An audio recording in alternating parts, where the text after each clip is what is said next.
All right. Welcome to another narration of mine. Settle in for a moment. This is where the voices I carry meet the version of the truth most people avoid, and where the things we uncover tend to stay with us long after the story ends. Only the brave souls and the fearless ones stay until the end. I'm 22, still living at home after dropping out of college. Money's been tight. And honestly, I've been in a pretty dark place lately. A lot of weed, a lot of sleepless nights on Reddit and YouTube, just doom scrolling, losing track of time. You know, the kind of late night where 3 a.m. turns into 6 a.m.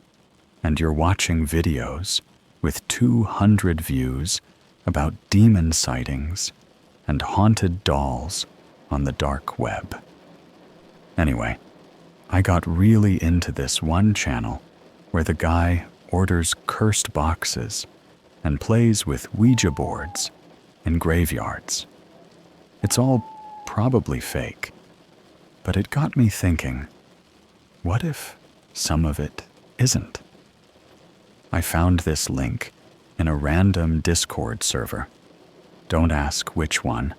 I already deleted it, and I'm not going back. It led to a dark web marketplace. Sketchy as hell. The kind of site where they sell everything from fake passports to LSD and, yeah, ritual kits. Real black magic. Or at least, that's how they market it. One caught my eye. The red veil ritual, speak to the one below, requires fresh blood. The listing said it would make your enemies suffer and show you what's beyond the veil. It cost me like $80 in Bitcoin. I was high when I ordered it. That's not an excuse. Just the truth. Package came 5 days later. Plain brown box, no return address. Inside was a small jar of this black powder that smelled like moldy meat. A red candle, a tiny knife, like a scalpel, and a handwritten note in this shaky cursive. Said to draw a symbol in the powder, light the candle at 3:33 a.m., offer a drop of blood, and say this chant. Not in English. Looked like Latin, but it wasn't. I laughed it off, told myself it was bullshit, and stashed it in my drawer. That night, I couldn't sleep, as usual. So I did it. It was 3:27 a.m. when I started. I went out to the garage so I wouldn't wake my mom. She's a light sleeper, and she's been dealing with migraines lately. I drew the symbol on the concrete floor. It looked like an eye, but with these spikes coming out. Lit the candle. Sat in the middle like it said. Cut my palm with the scalpel, deeper than I meant to. The blood hit the powder, and it sizzled, like actual sizzling, like a frying pan. I almost stopped right there, but I said the chant. Nothing happened, for a minute. Then the garage light above me popped, not flickered, popped, like glass and metal splattered onto the floor. I fell backward and hit my head on the concrete. That's when I saw something.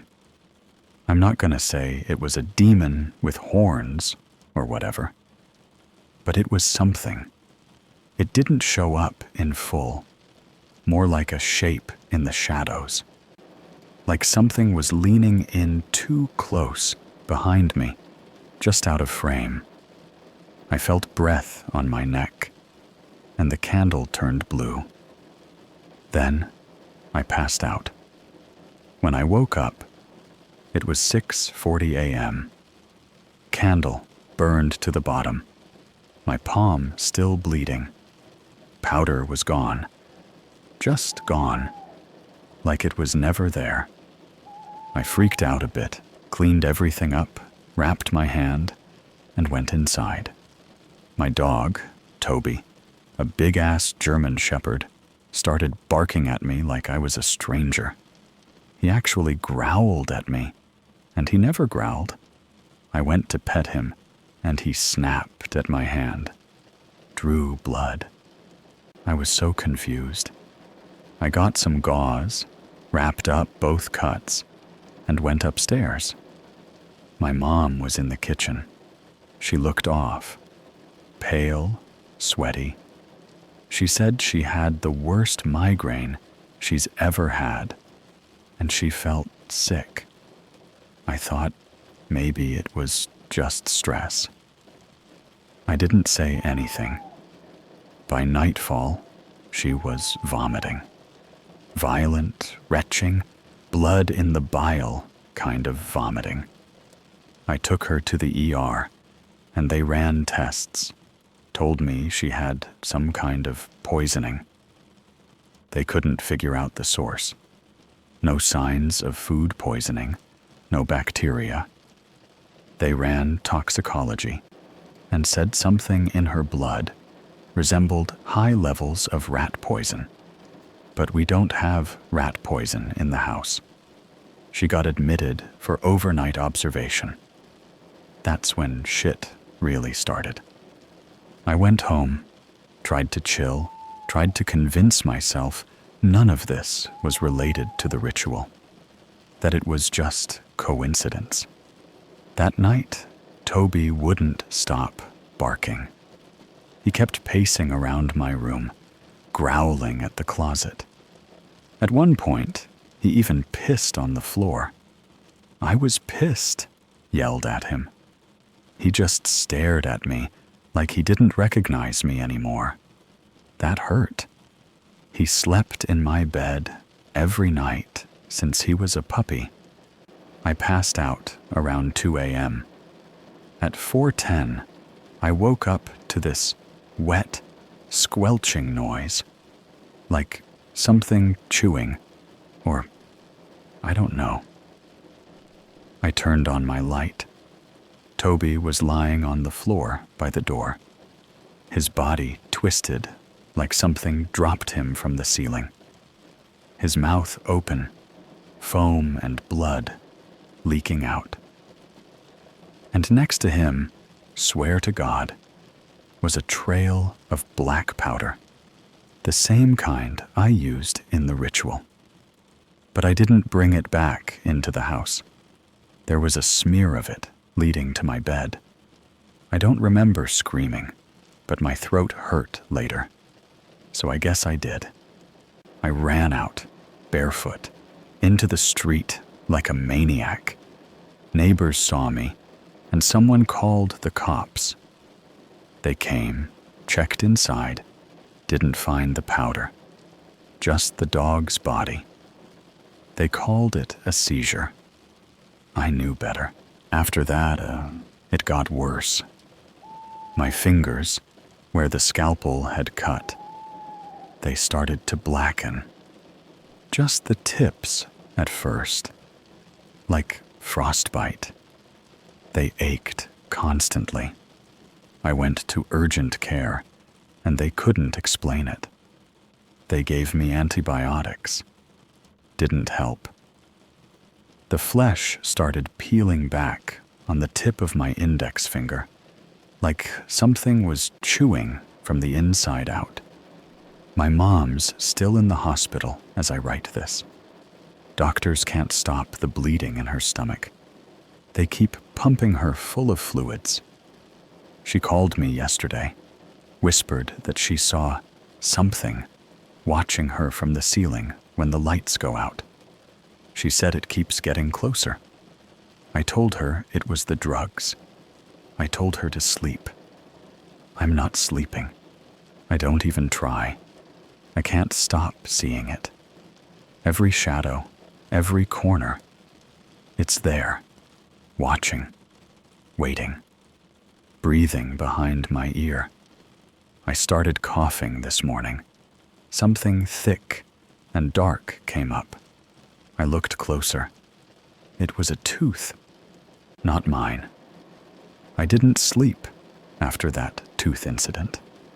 I just sat on my bedroom floor with every light on, trying not to freak out, trying not to breathe too loud, because every time I did, it felt like something else was breathing with me, like it was matching the rhythm on purpose.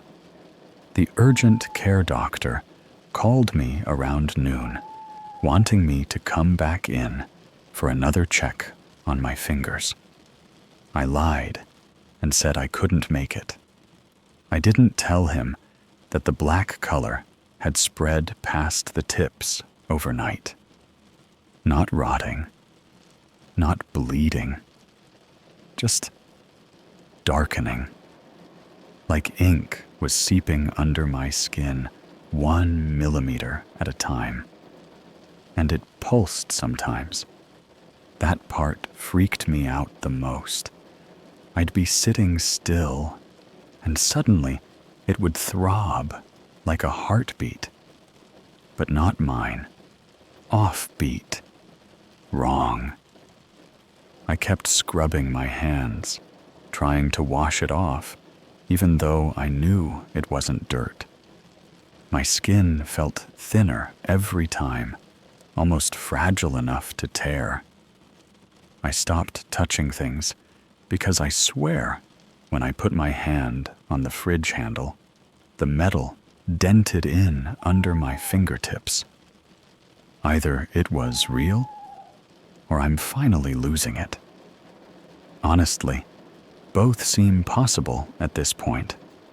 Around 3 p.m., the hospital called and said my mom was asking for me again. The tone the nurse used wasn't normal, too soft, like she was trying to stay calm for my sake.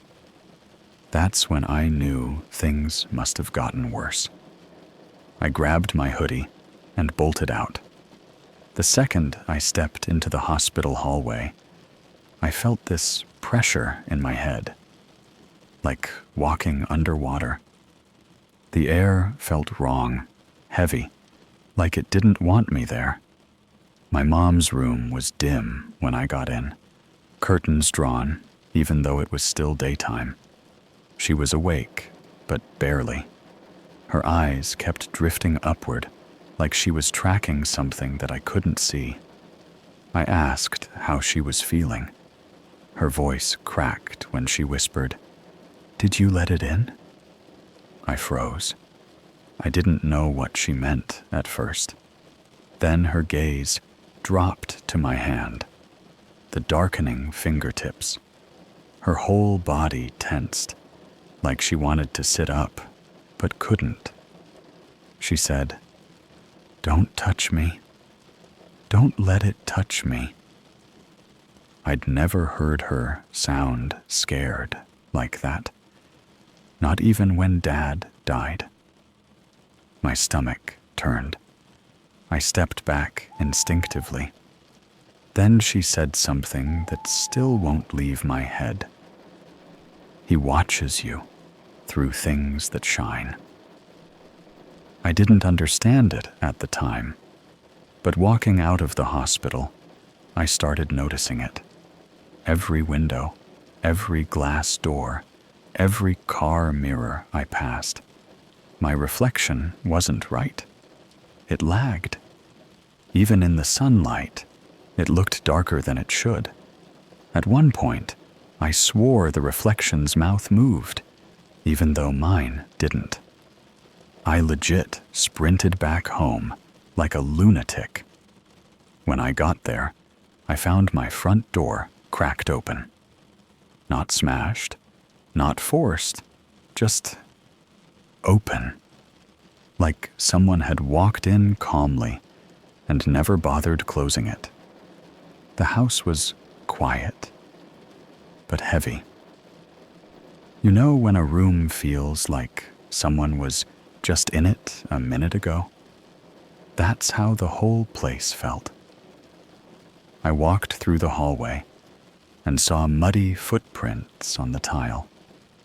Bare feet. Not mine. Too long. Too narrow. The prints went from the front door to the living room and stopped right in front of the TV. The TV was on. Static. Full volume. I didn't turn it on.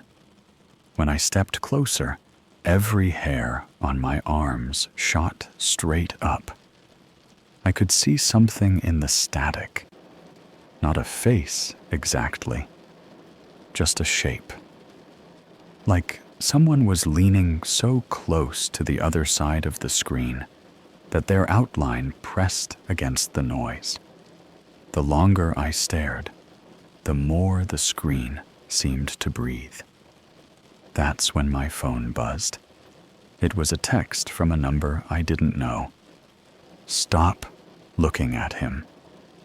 Before I could react, another text. He sees you easier through glass. I dropped the phone. I shut the TV off, and every reflective surface I could find. Mirrors, picture frames, even the microwave door. I covered all of them with towels and t-shirts like some paranoid maniac. Then came the sound. From upstairs. A dragging noise. Slow. Rhythmic. Like something heavy being pulled across carpet. I grabbed a flashlight and forced myself up the stairs. Every step felt like I was walking into someone else's house. Someone's nightmare house. When I got to the top, the dragging stopped completely. Dead silence. My bedroom door was halfway open. I pushed it with one finger, heart pounding so hard it felt like it bruised my ribs. The room smelled burnt, like hot plastic or wires melting. And all over the floor, every towel, every sheet, every shirt I'd used to cover reflective surfaces was shoved into a pile in the center of the room, like something had swept them together deliberately. Right above the pile, painted on my ceiling, was that same symbol I drew in the garage, the one from the ritual. But this one was bigger, almost the full width of the ceiling, and drawn with something wet enough to drip. I couldn't tell what it was. I'm not sure I want to. But the worst part? It was still dripping when I walked in. And it dripped in the exact same rhythm as the pulse in my fingers. I heard a whisper behind me. Not words, just breath. And the door slammed shut. I swear something brushed the back of my neck as the lights went out. I don't know how long I stood in that pitch black room before I finally moved. Could have been 10 seconds, could have been 10 minutes. All I remember is the smell, the sharp, choking burn of whatever was dripping from the ceiling, mixing with the sweat rolling down my neck. It felt like the room itself was holding its breath, waiting for me to screw up. I didn't shout, didn't try the light switch. I just backed up until my hand found the door. The second my fingers brushed the wood, something pressed back from the other side. Not hard, Not violent, just enough to let me know I wasn't alone in that darkness. I yanked the door open and bolted out so fast I fell against the wall in the hallway. My heart felt like it was punching me from the inside, desperate to get out. I didn't dare look back into the room. I just slammed the door shut and ran downstairs, nearly tripping over the last step. Once I got to the kitchen, I flicked every light on.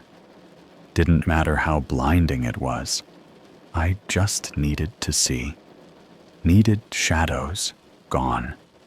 Needed to know nothing was inching toward me in the dark. My phone buzzed again. Same unknown number. You shouldn't have run. I dropped the phone on instinct. My fingers burned when it vibrated against my palm.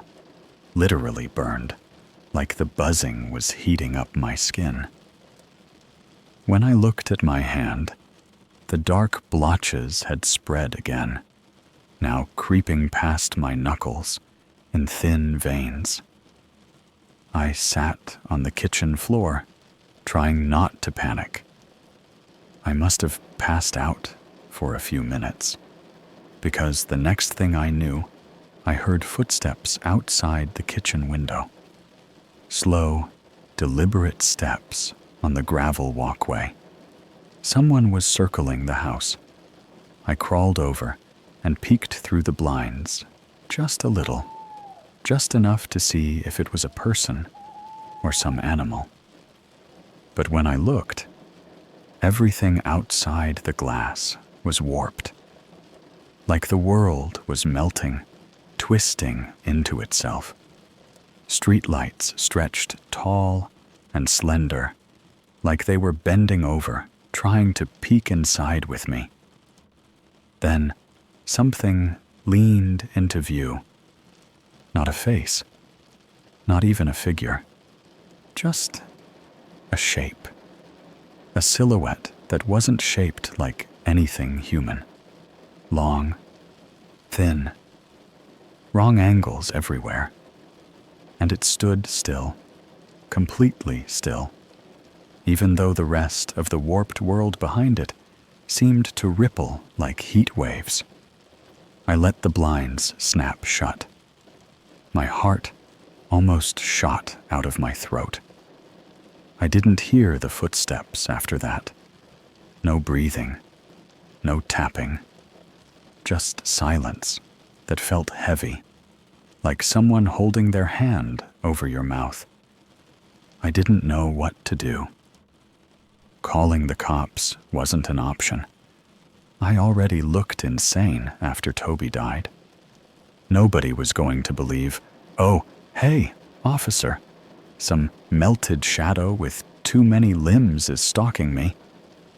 So I grabbed my keys and wallet, shoved my hoodie on, and got the hell out of the house. Didn't even lock the door. The streets were dead quiet. Middle of the afternoon, but everything felt gray, like the color had drained out of the whole neighborhood. The houses looked normal, but somehow off. Like a movie set after everyone went home. My car was parked under the tree by the curb. I got in, slammed the door, locked it, then immediately regretted looking in the rearview mirror. My reflection wasn't looking back at me. It was turned slightly to the left, staring at something over my shoulder in the back seat. But nothing was there. I reached up and flipped the rearview mirror upward, so it pointed at the ceiling instead. I couldn't handle seeing that again. I put the keys in the ignition, turned them, and something tapped on the driver's window. Not loud, not aggressive, just one soft tap, tap, like someone trying to get my attention in the politest way possible. But I refused to look. I kept my eyes forward, hands shaking on the wheel. The tapping got faster, more impatient. Then it dragged downward, like something long was sliding its fingers along the glass. I floored it. I drove without thinking where I was going. I just needed to put distance between me and whatever the hell that was. Eventually, I ended up in the hospital parking lot again. I didn't even remember turning onto the street. It was like something was guiding me there. Inside, the hallways buzzed with fluorescent lights. Nurses moved fast, whispering to each other. The air felt thick with tension, like something bad had just happened. When I got to my mom's room, 2 doctors were inside. One was talking to a nurse. The other was staring at my mom's monitor with this blank, tight-lipped expression that made my stomach drop. My mom wasn't awake. Her eyes were half open, but unfocused. Her mouth hung slightly open, like she was trying to say something she couldn't form. There was dried blood around her lips. Her skin looked gray, almost bruised. I stepped closer and noticed her hand. Her nails had turned a dark, purplish color, the same way my fingers were changing.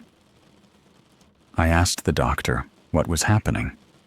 He said something about rapid organ decline, unidentified toxin, and stabilizing attempts failing.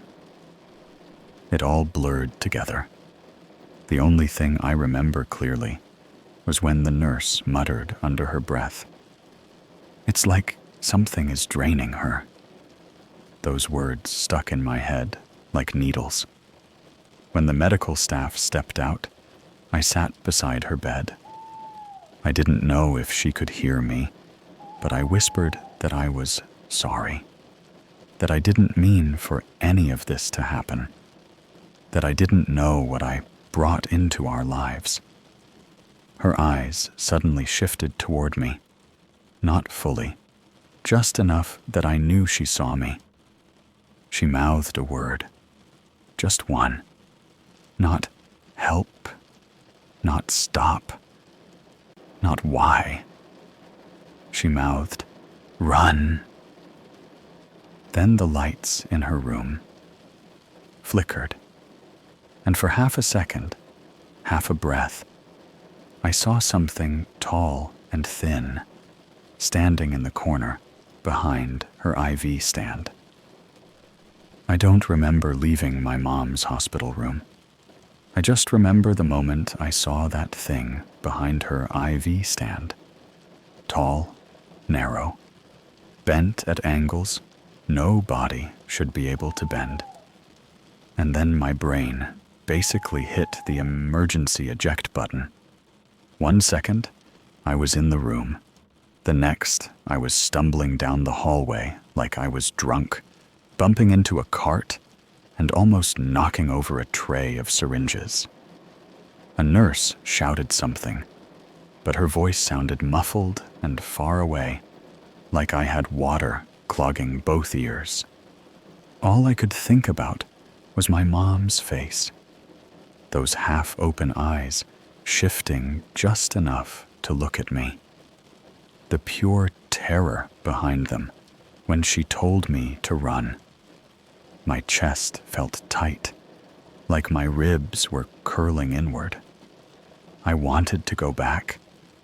I wanted to stay with her, but I couldn't force myself to take a single step in that direction.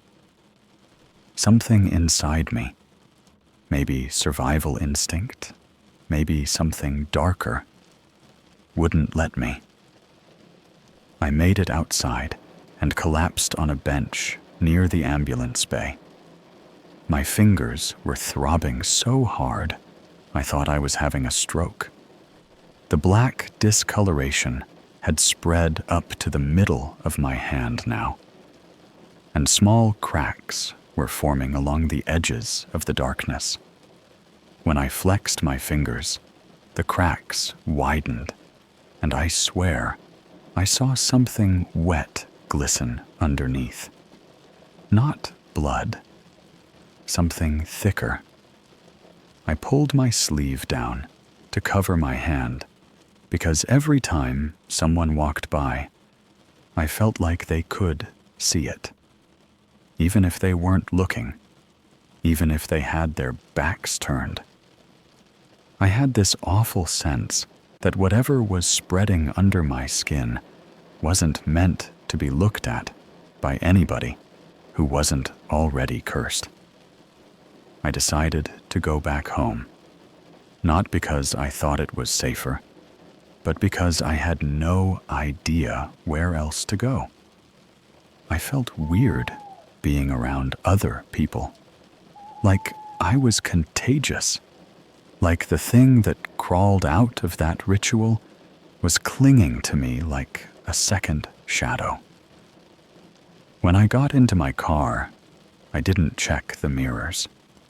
I'd learned my lesson. I kept my eyes down and drove by instinct, using the road's edges as my guide. But halfway down my street, the engine sputtered. The car jerked and died like someone ripped the battery out while I was moving. I coasted the last few feet into my driveway, heart pounding. As soon as I stepped out, the air felt colder. Not weather cold, wrong cold. Like walking into a basement with no ventilation. And the second my foot hit the driveway, I noticed something on my front door. Scratch marks. Long, deep ones, carved into the wood.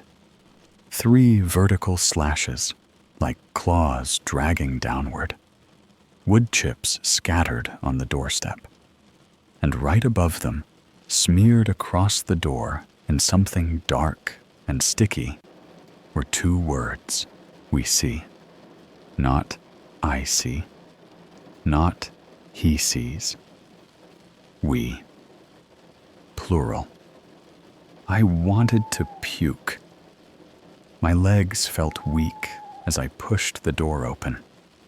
The living room was dim, even though it was early evening, like the light just refused to fill the space. The house smelled like old dirt and metal. And there was a faint sound, something like faint pacing upstairs. Slow, uneven steps, not human footsteps. Too light, too soft, too deliberate. I should have left. Every bone in my body told me to run, but I kept moving deeper inside, like something invisible had its hand on my back, guiding me room to room. When I got to the base of the stairs, I heard a soft, scraping sound behind me, like nails dragging lightly across a wall. I whipped around, but nothing was there. Just the hallway, empty and dark. My phone buzzed in my pocket. That same unknown number again. I hesitated before reading it, but curiosity won out. The message said, "Don't turn around again." He almost touched you. My heart stopped. I didn't move, didn't even breathe, because suddenly I felt it, this icy pressure on the back of my neck, as if someone was hovering inches behind me. Not touching yet, but close enough that I could feel the weight of its presence flattening the air. My vision blurred at the edges. My ears rang. For a second, My knees bent, as if something was forcing me downward, like it wanted me kneeling. I squeezed my eyes shut and whispered, "Please stop." Not to God, not to the universe, just to whatever had decided I was fun to play with. The pressure lifted instantly, not slowly, not gradually, instantly, like it stepped away because someone snapped their fingers. I opened my eyes and bolted for the kitchen. I needed something, anything, to defend myself. A knife, a hammer, hell, even scissors. But when I reached the drawer where we kept the utensils, all of it was gone. Every knife, every fork, every blade. The drawer was empty except for the black powder. A full line of it, perfectly straight, stretched from the back of the drawer to the edge closest to me. My breath caught in my throat. I backed away and bumped into the fridge. Something rattled inside it. I don't mean like bottles clinking or food shifting. I mean, something moved inside the fridge, like it was trying to get comfortable. Against every survival instinct I had left, I opened the fridge door. The light flickered. Inside, sitting where the vegetable drawer should be, was a folded piece of paper. Just that. I picked it up with shaking hands and unfolded it. There was no writing, just a drawing of the symbol. The same one I drew in the garage. The same one they painted on my ceiling.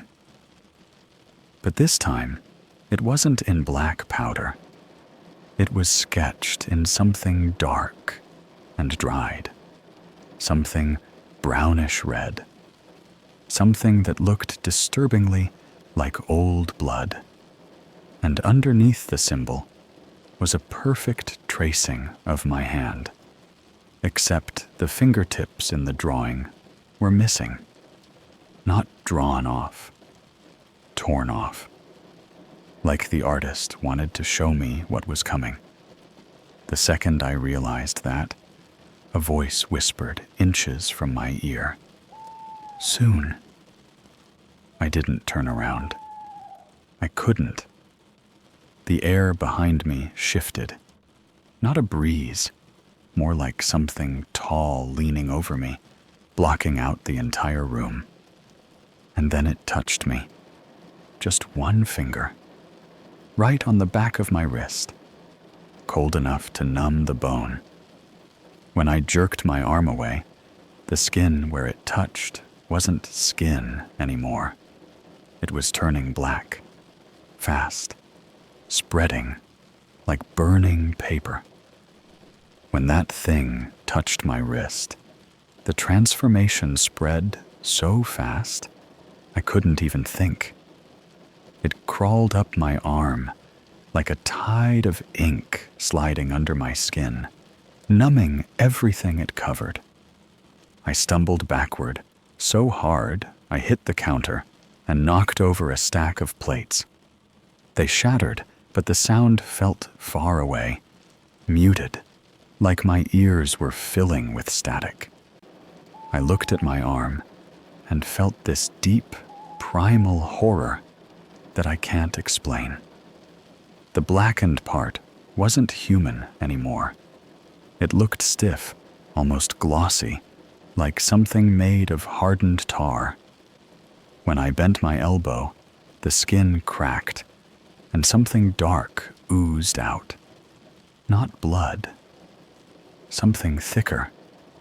It clung to my skin like warm oil. I knew I didn't have long. I bolted out of the kitchen and ran toward the front door.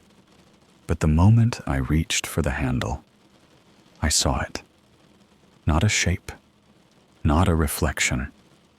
A face, pressed against the window, stretched thin, like wet cloth over a skull. Eye sockets way too deep. A mouth hanging open, like it was smiling without teeth. It wasn't breathing. It wasn't blinking. It was waiting. I stumbled back and slammed into the hallway wall. My whole body trembled so hard, it felt like my bones were vibrating. The lights dimmed, not all at once, but one by one, like something was walking through the house, killing them as it passed. Living room light, gone. Hallway light, gone. Kitchen light, gone. Only the lamp behind me survived, but it started flickering. Slow at first, then faster, like a heartbeat speeding up before it flatlines. My phone buzzed again. Same unknown number. You need to finish what you started. I ignored it. I was shaking too violently to type anyway. Another message. He won't leave until you offer what you promised. My stomach turned to ice. I didn't promise anything. Not deliberately. I didn't know what the ritual meant. But it didn't matter. Because I'd done it anyway. A third message came. Blood opened the door. Blood closes it. I dropped my phone like it burned me. Behind me, something stepped onto the hardwood floor. Soft, but heavy enough to make the boards groan. I didn't need to look to know it was tall enough to brush the ceiling. I sprinted toward the garage. I didn't care what was waiting for me there. I just needed space, needed a plan, needed... My foot skidded on something. I went down hard, my shoulder slamming against the floor. When I looked at what I'd slipped on, my chest tightened. It was a trail of wet, dark streaks leading from the garage door into the living room. At the end of the trail was a small clump of fur. Brown fur. Toby's fur. I couldn't breathe. For a moment, I thought I was going to throw up. But then something else grabbed my attention. The garage door was open. Not cracked. Wide open, like someone had rolled it up from the outside. I crawled toward it, and right as I reached the threshold, I noticed something painted on the concrete where I'd done the ritual. A circle. The same symbol. But this time, it wasn't drawn in powder. It was carved into the floor. Deep. Like someone used a knife or claws to etch it out. Fresh. Jagged. Still smelling like raw concrete dust. In the center of the symbol was the scalpel, the same one I used that night. But the blade wasn't clean anymore. It was covered in black residue, the same substance that was crawling across my hand. Before I could even think, my phone buzzed again from across the floor. I crawled to it, hesitated, then picked it up. One message. Cut it out before he takes the rest. Cut what out? The infection? The spreading darkness? My own hand? My heart raced so hard, I thought it would explode. But then something slammed into the wall behind me, hard enough to shake dust from the ceiling. It was inside the house now, and it was getting closer. The footsteps weren't slow anymore. They were impatient. I grabbed the scalpel. My hand was almost fully covered now, black, pulsing, cracking. I couldn't feel my ring finger at all. I took a deep breath and pressed the blade against my wrist, right above where the darkness ended. I screamed. I'm not ashamed to admit it. The pain was instant, sharp, electric, like plunging my nerves into fire. But I kept cutting, sawing through flesh that barely felt like mine anymore. The footsteps got louder, faster. I reached bone. I forced myself through it. The second my hand detached, the blackness stopped spreading. The stump bled, but the bleeding slowed quickly, almost unnaturally, like something didn't want me dying yet. I dropped the severed hand into the symbol's center. The concrete shook under me, not violently, more like something sucking air inward. The lights in the garage went out. Then the entire house exhaled, a long, low, guttural sound that didn't come from a throat. It came from everywhere, like the walls were breathing out smoke. Something tall stood in the doorway behind me. I didn't turn around. I couldn't, but I saw its shadow stretch across the floor. Long fingers, too many joints, limbs that didn't obey basic anatomy. It leaned closer. I felt its presence hover over my neck. But it didn't touch me. Instead, the house went silent. Then the thing stepped backward. I didn't hear footsteps.